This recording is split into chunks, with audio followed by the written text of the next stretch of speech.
Research is increasingly clear that students are going to do better in school if they have strong social-emotional skills, that these two types of skills are not separate, but that they link very clearly to students' ability to focus on their work and to do the classwork and the group work that's increasingly required, especially in the Common Core environment. One of the things that we try and focus on is social-emotional growth over the summer, as well as academics. We really focus and highlight on teamwork, positive communication, leadership skills, things like that. High-quality programs have experience and expertise in a few key practices that can really help districts build their students' social-emotional skills. In the summer, we have a behavior management plan, but we call them cabin agreements. Everybody agrees from the beginning that this is what we expect for you to do. If there's any kind of disruption, we refer back to the agreements. Oh, you know what, friends? I noticed we got to work on number 4. How are we doing with number 4? Listening to each other? No, not good. Yeah. Okay, yeah. Let's see. Let's show. Remember, we got to look to show that we're listening. I like the fact that we came up with our own expectations. They trust us to act mature. They're not always on you like, oh, remember this, remember that. They trust us. We take into consideration that students all learn in different ways, and in the summer they're able to experience that through the program, whether it's kinesthetic, oral, the hands-on approach. Everybody's doing something. There was a student of ours that was always making like paper airplanes or doing something else when the teacher was trying to conduct the lesson, but they get here to camp, and actually what was disturbing in the classroom is actually what's going to help him here at camp. It's nice to paint the students that usually don't succeed in the classroom, and here they're blossoming and they feel a sense of belonging. We focus a lot on positive reinforcement. We make it a point through a lot of our activities that it's very acceptable to make mistakes and it's very human, but we focus on how we learn from those mistakes. I don't really get to show my intelligence at school, but over here I get to show it a lot. What makes it fun is that it doesn't feel like school. It feels like a camp. If you come to a program to where there's little to no summer spirit, then the students are going to be disengaged and they're going to want to go to the bathroom 10 times out of the lessons because they're itching for that fun activity. So in everything that we do, we try to incorporate a lot of fun. Some of the kids who are here have never gotten to go on field trips and things like that. And we get to help expose them to some of the really neat things that are out there. I think it's really, really important for students to be able to have experiences that enhance their learning, but also teach them and expose them to new things that are really positive. Jumpstart instills in the kids that they belong. They belong at our school, that they're part of the whole community. When they are here, they're confident and they just feel like this is my school. They have that sense of pride, they have that love of the school.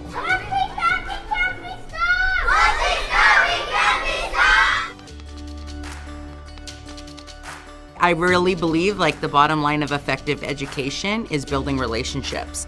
When kids know you care, the desire to learn more and the desire to give maybe more, it happens naturally because there's this partnership that's happening to support that learning. I've had parents come up to me and they're like, you know, my son doesn't have a father in his life. And I don't know what you guys are doing, but he's completely changed. You know, he's excited about going to school. I almost started tearing up because he was like my little buddy and I knew that I had a hand in like helping him, and his mother just came to me just like so happy and overwhelmed. There is growing momentum across the state around the importance of social and emotional learning. Expanded learning, summer and after school programs are absolutely critical tools that school districts should be thinking about very intentionally leveraging for this work. And they are doing that. They're investing their Title I money, they're investing their LCFF money, they're braiding together community partnerships that can help students develop those kinds of social emotional skills that are definitely connected to academic success. The students thrive, not just in the classrooms, but even in their communities. They take their ideas and they take what we taught them, these tools of empowerment, and then you get to see their real, true personalities shine out.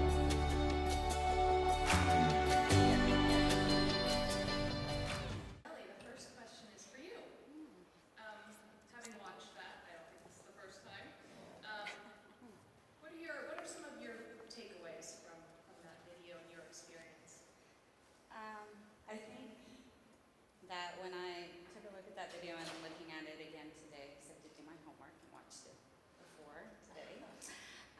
think that it really does illustrate much of what we've known for many years, that students learn best in environments that nurture the whole child rather than solely focusing on academic growth or academic standards or academic curriculum.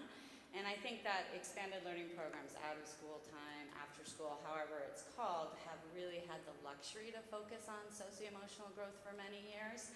And for me, what's exciting is that now San Francisco is one of the core districts.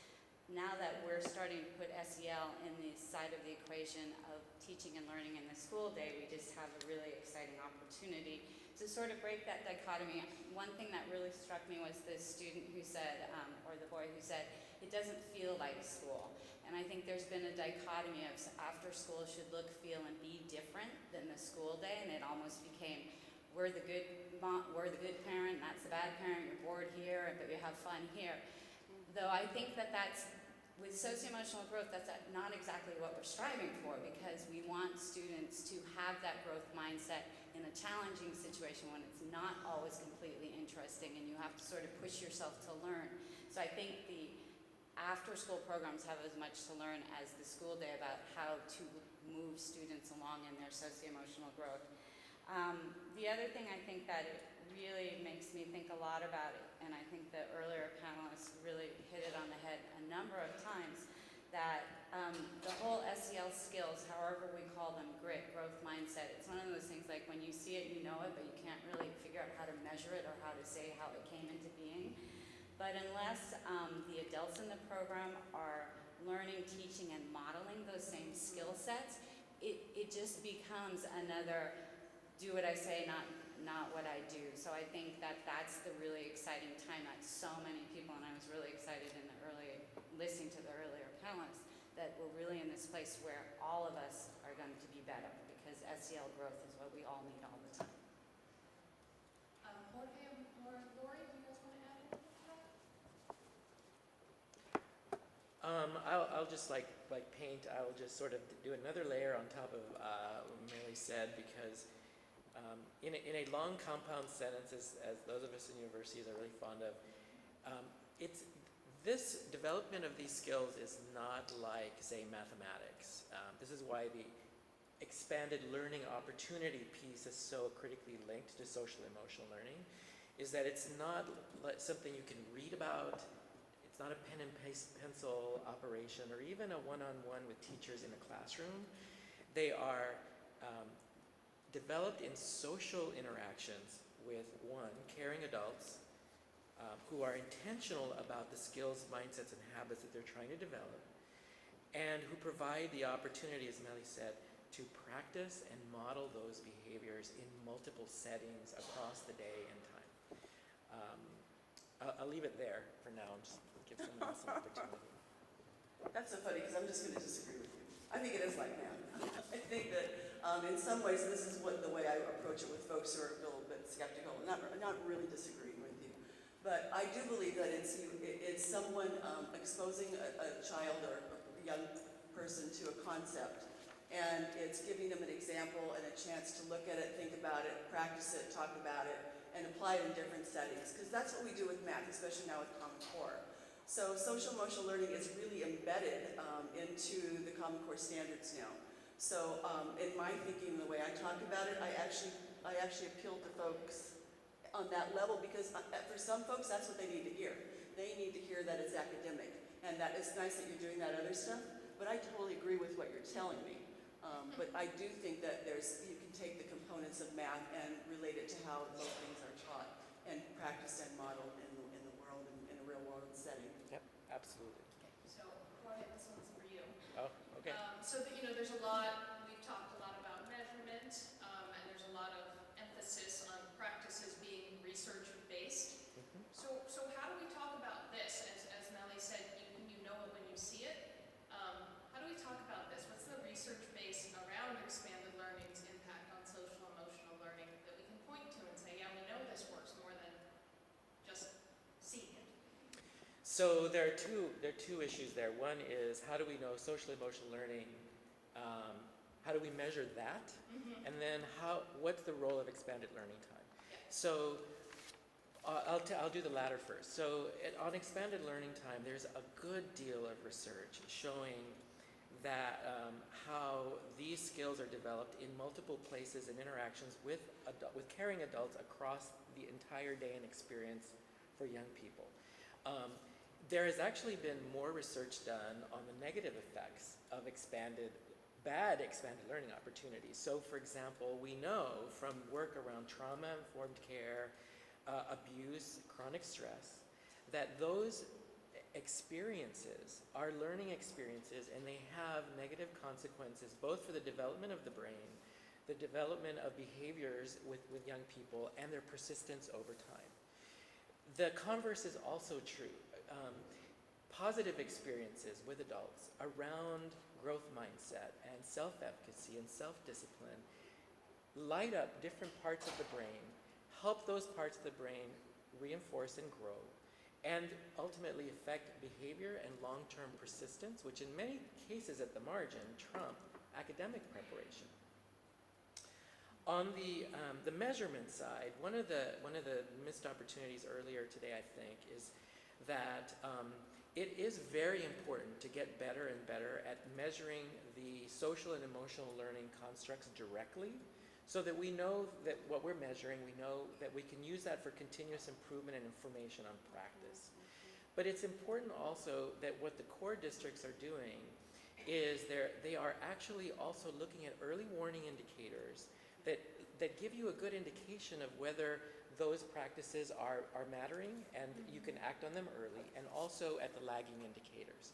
So when Superintendent Wilson was talking about the importance of measuring attendance and disciplinary referrals, and continuing to measure their on-track performance of 8th graders into 9th grade and completion rates, they were talking about how important it was to look at early warning indicators that are the barometers for social emotional learning. And that's also very important, and a way of continuing to advance the work and the practice. We work on the measurement of those things directly. So, Lori, as you referenced, you're coming from the school day social emotional learning side of this equation. What are you doing in Los Angeles to kind of make those connections across expanded learning to the school day around social emotional learning? I'm going to also talk about Margaret Wheatley, but I love her chaos theory, because that's kind of where what I have to fall back on. There's a lot of moving pieces. LA Unified, as you know, is huge. Just the 710 square miles that we cover, and you can count schools different ways, between 600 and 1,000 schools that we're responsible for. With core waiver and core districts, we are basically working with 118 schools. I'm sorry, it's 188 schools. And so I'm going to talk to you about what we've done since last January when I got the go-ahead. Okay, so understand the time frame. What happened when we put out the bulletin talking about that we were doing this work, the first person that called me was a woman from special ed and said, we have to do this work together because of the early indicators. And we're talking pre-K, right? Because we know that the biggest suspensions are now in kindergarten. So she's saying to me, her job is to keep kids from moving into special ed. So she is my partner. And because of her dedication and devotion to this work coming out of special ed, she also does using the DESA, the Devereux Scale of Student Strengths and Assessments. And so in all those schools, teachers were trained in how to look at social emotional learning implementation in the classroom using the indicators. And from using those indicators, we know how to do interventions using second step, and also how to do group work. So that's how we sort of started. And from that, people came. They have come to the table. So in a short amount of time, we have people from talent management, special ed, behavior specialists, people from core waiver, instruction, our wellness centers, our pupil services and attendance, and our psychiatric social workers, and our extended day Beyond the Bell, who is amazing, coming to the table and talking about a whole systems approach. How can each and every one of those divisions work together? I'm going to talk just really briefly, but I'll focus now on after school, or what we all say Beyond the Bell, but I mean extended learning is before and after school. The ability to work with this organization is amazing. They have been partners with instruction and with my office for many, many years. So I would say that one of the key components of this work is trust. It's letting go of your ego. It's letting go of territorial imperative. It's also looking at blended funding. It's looking at all the resources you have available. And no one office can own it. It's not owned by any one group or person. And so when working with Beyond the Bell, we talked about on the onboarding, when you bring folks on for the very first day, we talk to them specifically around social emotional learning and growth mindset, because that's probably the easiest. We also frame it with trauma-informed practices.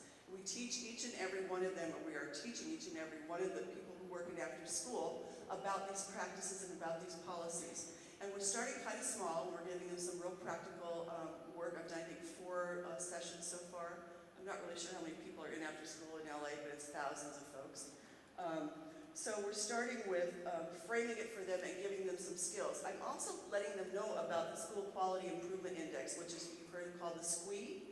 And I said, you may be the first person to walk into that principal's office and say to them, I'm going to help you with your social emotional learning. This is how I'm going to do it through after school programs.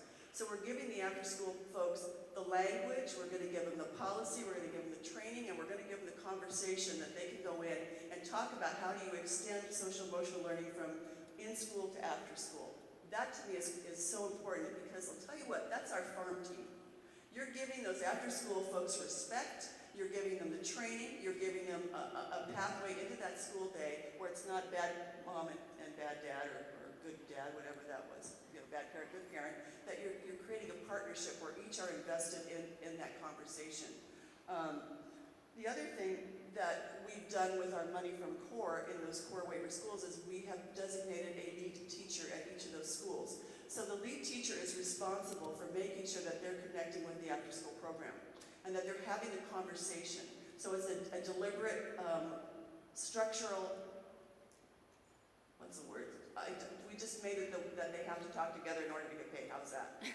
It's part of their job duty. It's part of their job duty. And the other thing that we are doing is looking at, if we're talking about growth mindset, we're looking at changing practices around grading for teachers, which isn't so much about the after school, but if you're going to change a system to honor growth mindset, then mastery learning kinds of programs where you're actually grading for mastery is one of the things that we're doing in LA. And let's see if there's anything else. It's messy, but we're doing, oh, I know, this is really important.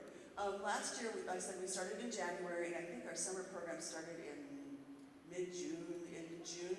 We trained every single teacher in SEL using Second Step and using the DESA. Every single one.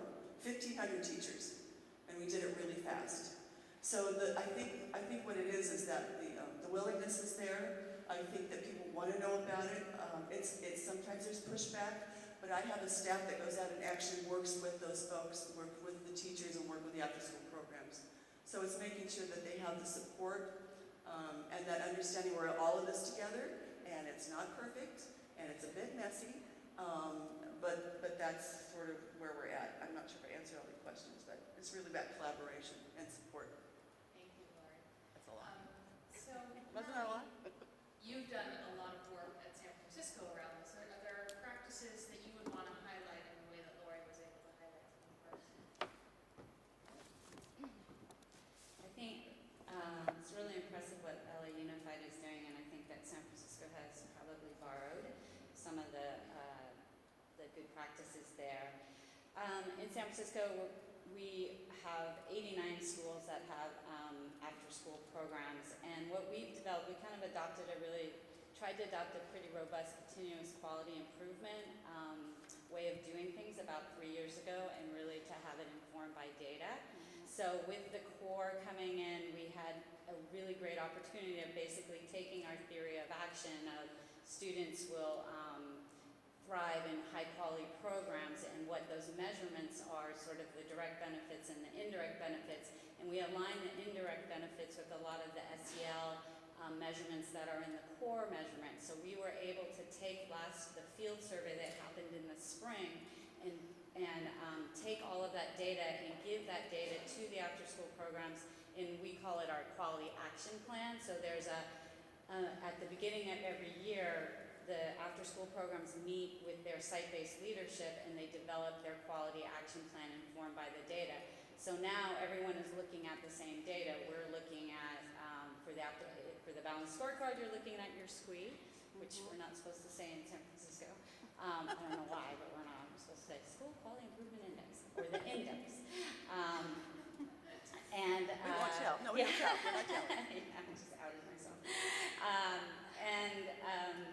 So with that, it's been great because exactly what Lori said is it's those conversations. It's like the principal's antennas will go up if you walk in and say, we're doing growth mindset or things like that. And it was really great because in San Francisco, like in many of the other districts and definitely all the panelists here, we really are concerned about the, it's been called the achievement gap, but I heard it called the teaching gap, which I like a better way of saying it. That is creating disparity for African American, primarily our African American students, Latino and other students. But what we're being able to do is we have what's called the African American Internal Oversight Committee, right? Leave it to a school district to come up with really jazzy names. So these are the folks who are really, pushing us as a district to say, you've got to walk your talk. So I was able to go to them and it was really exciting because we just were able to get our evaluation report and we pulled out data for African American students only. And it was one of those pleasurable things to be able to walk to a group of people and say, the people before me talked about suspensions and out of class time and all of that stuff where it was either we're doing pretty well as a district, but our African American students are really lagging behind. Or we're not doing very well as a district and our African American students are really not doing well. So when I got to get up, it was like, this is different. We're doing well in the after school around chronic absenteeism, reducing chronic absenteeism, increasing attendance, and improving GPA and Fontes and Pinnell scores for elementary age kids. And the exciting thing was, and our African American students are actually doing better.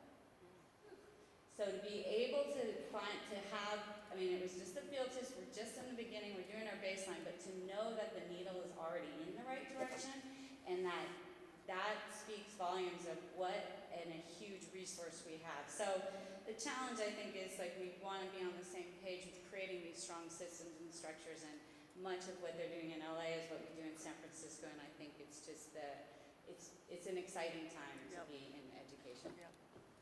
So many opportunities in this conversation, and a lot of things will be messy, and I loved Superintendent Wilson's statement, let's try not to overcomplicate this.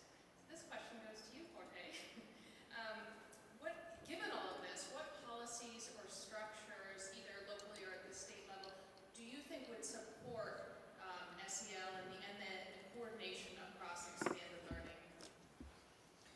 So I'll draw on, this is an area where at the Gardner Center we're documenting in our partnership, so I'm going to draw on some specific examples from Los Angeles, where we're doing work on linked learning, and just visited the Augustus Hawkins High School, and in Oakland Tech, and in San Francisco, our Mission Promise neighborhood.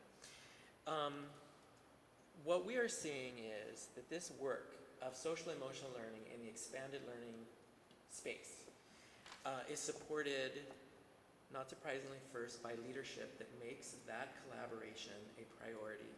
The commitment to collaboration around equity comes from the top. So in Oakland Tech, you have a principal who says, I have a faculty meeting twice a month, and my after-school provider, they're on my faculty.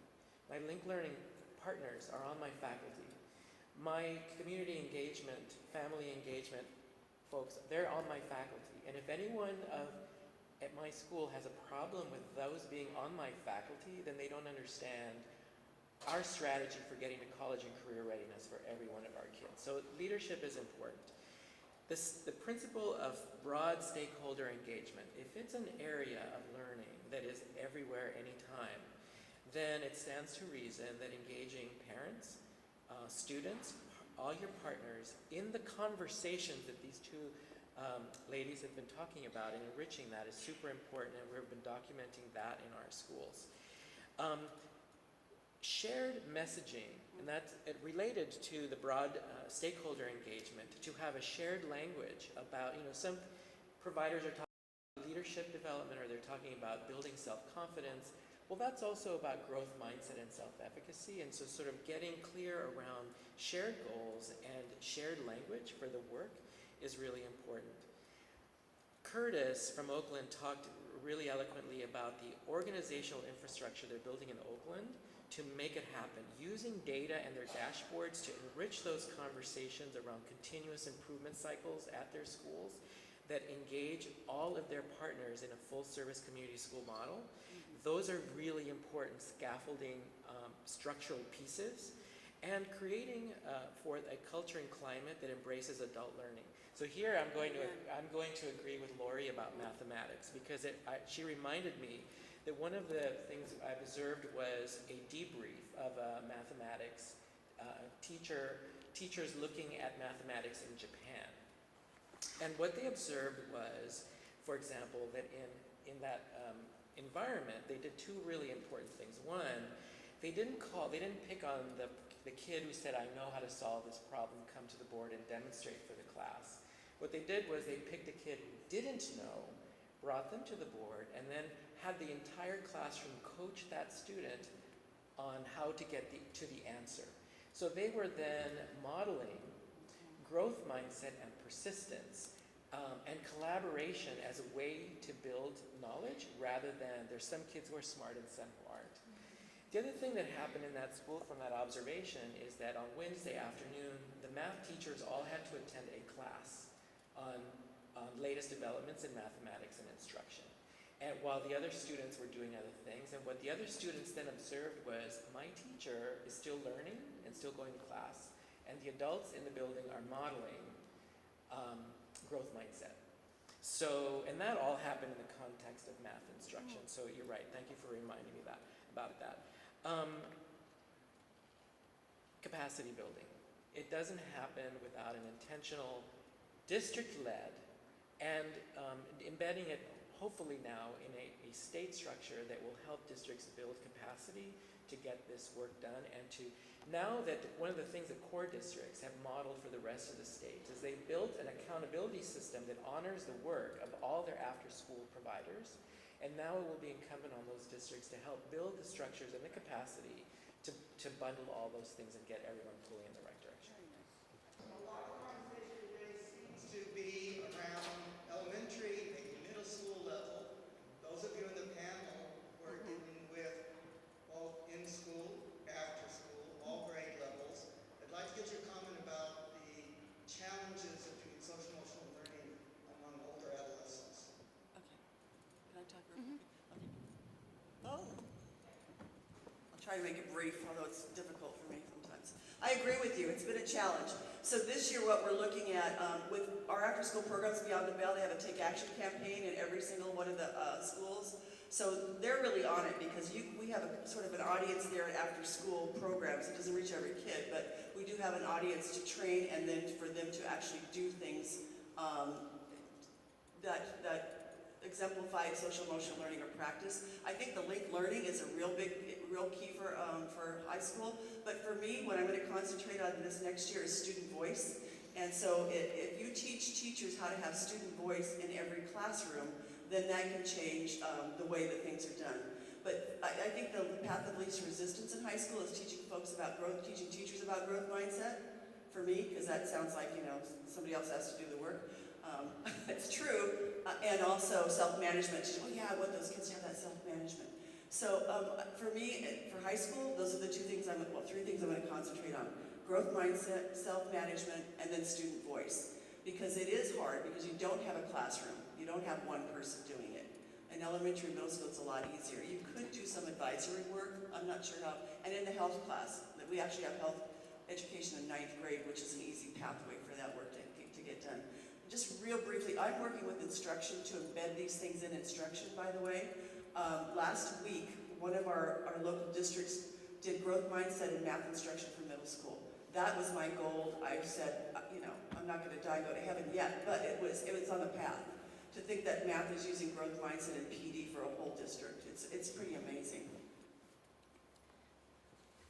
Just real briefly, I think Laura said exactly what you said. I mean, the challenges of everyone being on the same page and talking the same language and focusing on the same things in high school is much greater because you don't have those self-contained classrooms.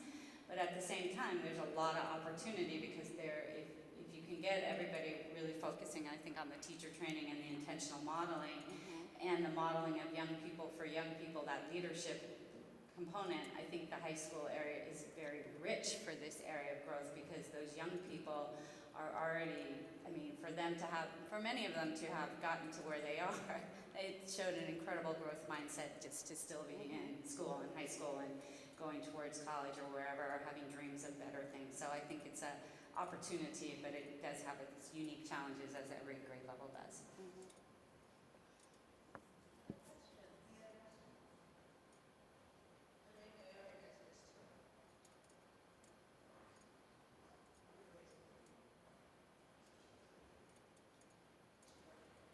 Thank you. My question has to do with the role of the parents in all of this. And I've heard some references to bringing parents in as stakeholders. But I'd like to know a little more specifically how the issues around SEL are communicated to parents and how are they being helped to understand what the link is between school and home and how that they can be joint capacity builders in that regard. Do you want to take it? Talk a little bit. It's a great question. And in San Francisco, there are a number of things, and I have to say, and I don't know if this is experienced in other districts, but when we look at our family engagement work across a district, I can count 7 different departments that have some role in family engagement, between the assessments office, who is trying to orient parents to the new SBACs and the new report cards coming out, to the ELACs and the DLACs and all of these types of things. So it can be really challenging. So what we're trying to do in San Francisco, and I'm lucky for me, the family engagement, a big chunk of family engagement in community schools comes under my bucket. So we're really trying to think holistically. I mean, I think the community school strategy, or the whole community schools, is really the model, and looking at families, academies, and parents' involvement in that, and teachers as learners and learners as teachers. So what we're doing, we're sort of doing that design thinking process this year, trying to look at how many different programs do we have. We have literacy programs in elementary, what do we have in middle, and what do we have in high school? What's the common through line, and how are we engaging parents? And the nice thing about the School Quality Improvement Index family surveys is we're really using that as a way in which to engage parents. Now the big trick is something has to happen with the information that we're collecting. They have to see some change, otherwise it's going to be very frustrating. But in our field test year, we really focus schools on, don't look at what your survey said, look at which parents answered your surveys. And is that proportionate to the students in your school? And are not being told by the data, and how can we do that better? So really looking at engaging parents through the LCAP, sort of the high-stake things, and then really pushing school sites to then do something with the data. Otherwise it becomes an exercise in futility. Just a brief. Sorry, that wasn't good. No, it's good. One of the things that we do is we use our funding to have a lead teacher, and we really capacitate the lead teacher, and I think it's real important to have multiple voices, because there is the voice of the psychiatric social worker, or the PSA counselor, or the whomever, or the principal. So the more you capacitate the organization to have the conversation, I think the better off you are, because each of them is going to, at some point, be interacting with parents.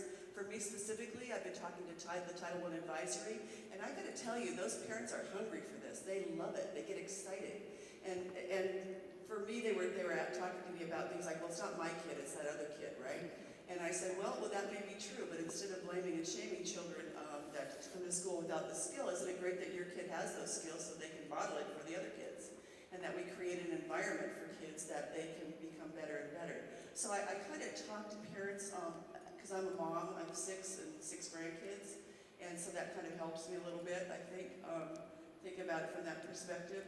But I think parents are really hungry for these conversations, but it can't just be one person. It's got to be the whole organization understanding what the goals are. And so parents and teachers talking about, especially as a report card, it's a really strong driver. It's a very strong driver. I don't know if I answered your question or not, but that's just sort of my approach at this point. Just a coda around parent engagement and high schools. One of the things that we've often observed is that in this area of family and parent engagement, there hasn't been a strong logic for engaging families around secondary schools and high schools, particularly when teenagers really don't want their parents around at their high school. But what we are finding is that this work around social and emotional learning has really opened the door and created a strong logic for engaging families in many schools, particularly schools that are working around their linked learning strategies. Because what they're finding is that now they're able, and parents, as you were saying, are very hungry to engage in learning how they can support the college and career readiness of their young people by gaining knowledge about college going, gaining knowledge around how to be first learners for their young people around social and emotional learning skills, which is a province where they can really enter into, even in secondary schools. And so we are seeing more and more high schools have very strong family and parent engagement activities around social emotional learning, because now it's a logic where those parents at that age level can really engage and feel like they can have an impact. I think we have one more question.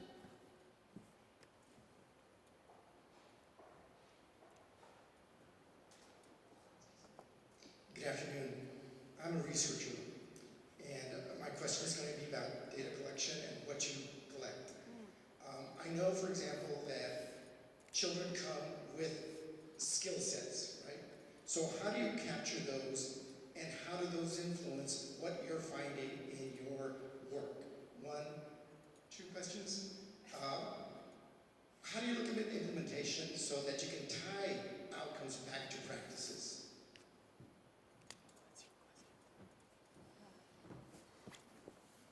I'll take a stab at it. So one of the things, the core districts right now they're doing 3 things that hopefully will reinforce each other in what is a steep learning curve around measurement and data collection around social and emotional learning. One is they've been working with a team at Harvard and with experts in the field to directly measure, for example, growth mindset and self-efficacy through surveys of students and teachers on some of those scales, as well as hopefully parents eventually. To measure them directly, to get a baseline so that they can continually learn about how they're doing with those constructs that they care about and are measuring in those districts. The other thing they're doing is they're collecting data and sharing it directly with principals and families around early warning indicators. It is not surprising that it is way more predictive. GPA, for example, is way more predictive than standardized test scores, but attendance is very predictive of completing and persisting, as well as attendance, disciplinary, multiple disciplinary referrals is also highly predictive. And so they're collecting these data and using them much more rigorously to feed into their inquiry with their principals and at the site level in order to use them as early warning indicators of measures of how are we doing, particularly around culture and climate and social emotional learning, independent of directly measuring those constructs. And they're also looking at trend lines around completion.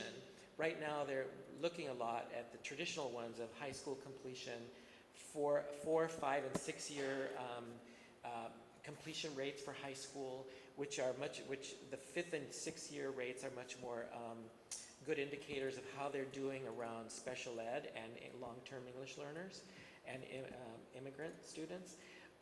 But they're also looking at I know San Francisco particularly has been very assiduous about looking at transition points between elementary and middle, and between middle and high school, and collecting data on the success of students in those transitions and their persistence rates as proxy measures for how they're doing on their social emotional learning. So they're triaging these three different kinds of measurement tools, but the important thing is not just measuring and admiring what they measure, is they are being very intentional about pushing that data and creating data dashboards that are specific to their counselors, to their principals, to their teachers, and to the families, and using that data in structured inquiry to get better and better at what they're doing over time. It's really admirable work.